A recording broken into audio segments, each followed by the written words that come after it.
तस्वीरें आपको दिखाएंगे सचिन पायलट की, क्योंकि फिलहाल जयपुर एयरपोर्ट पहुंच रही हैं सचिन पायलट। मीडिया से भी रूबरू होंगे। देखिए तस्वीरें। अरे यार यश क्या चक्कर आ गया।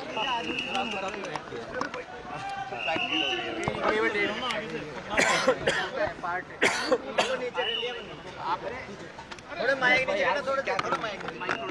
नीचे कर लो भाई, नीचे कर लो।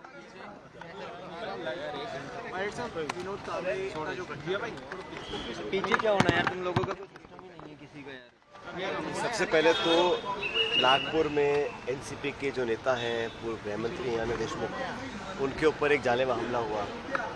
वो मुझे लगता है कि बहुत दुर्भाग्यपूर्ण घटना है कि चुनाव से ठीक पहले हिंसा का माहौल बनाना, लोगों को दबाव में लेकर आना, विपक्षी लोगों को टारगेट करना सभ्य समाज में ये शोभा नहीं देता।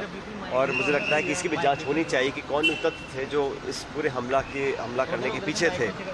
उसके तुरंत बाद जो भाजपा के बड़े नेता हैं वो सरेआम लोगों को प्रभावित करने के लिए धनराशि वितरित कर रहे हैं, वो पकड़े जाते हैं। और निर्वाचन आयोग ने अभी तक, क्योंकि चुनाव का मतदान कल है, अब वो क्या जांच करेंगे, उसका क्या परिणाम आएगा, लेकिन तुरंत प्रभाव से निर्वाचन आयोग को निष्पक्ष और प्रभावी कार्रवाई करनी चाहिए थी, क्योंकि कल इलेक्शन है। कितने लोगों को प्रभावित कर चुके थे, कौन उनके संपर्क में थे, कैसे पूरे इसको अंजाम दिया गया, ये मैं समझता हूँ बड़ा एक चिंता का विषय। लोकतंत्र में इतनी बड़ी धनराशि लेकर मतदान से कुछ घंटे पहले सत्ता वाली पार्टी जो केंद्र में सत्ता में है, प्रदेश में सत्ता में है, उनके बड़े नेता इस प्रकार के अगर सरेआम पकड़े जाते हैं, आप कल्पना कीजिए कि इन्हीं सभी ताकतों ने क्या क्या किया होगा पूरे चुनाव प्रचार के दौरान।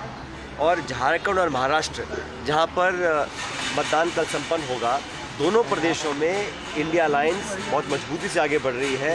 महाराष्ट्र में जहां कल पोलिंग होगी, वहां पर लोग मन बना चुके हैं। वहाँ का जो किसान वर्ग है, वहाँ सोयाबीन, कपास, प्याज के जो खेती करने वाले किसान हैं, वो इंतज़ार कर रहे हैं कि दोबारा मौका आए। और जो कामयाबी लोकसभा चुनाव में इंडिया गठबंधन को मिली थी, उससे ज़्यादा मतदान इस बार एनडीए के पक्ष में होगा। और मायावती की जो सरकार है, किस प्रकार के भाषण आ रहे हैं, मुझे बड़ा आश्चर्य हुआ जब सत्ता में बैठे मंत्री, कोई डिप्टी चीफ मिनिस्टर है, कोई प्रदेश का मुख्यमंत्री है, वो इस प्रकार खुलेआम धर्म की आड़ में वोट मांग रहे हैं। यूपी के मुख्यमंत्री कहते हैं बटोगे तो कटोगे। उसका मैंने जवाब उनको दिया, मैंने कहा मुख्यमंत्री को बोलना चाहिए पढ़ोगे तो बढ़ोगे।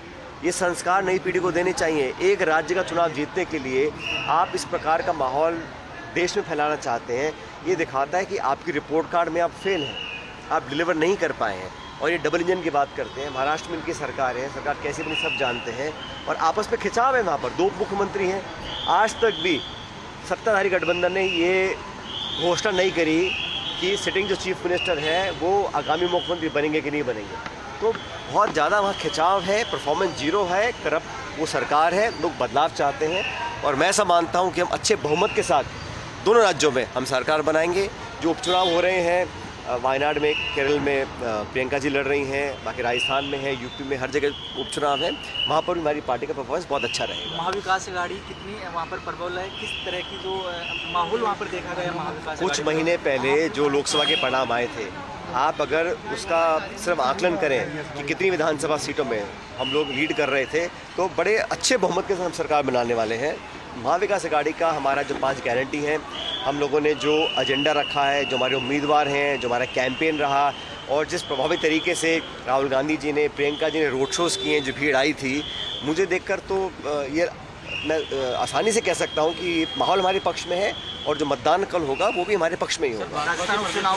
भाजपा के प्रदेश अध्यक्ष ने आज कहा है कि महात्मा गांधी और नेहरू ने देश को तोड़ने का काम किया। ये तो कोई शोभा नहीं देता।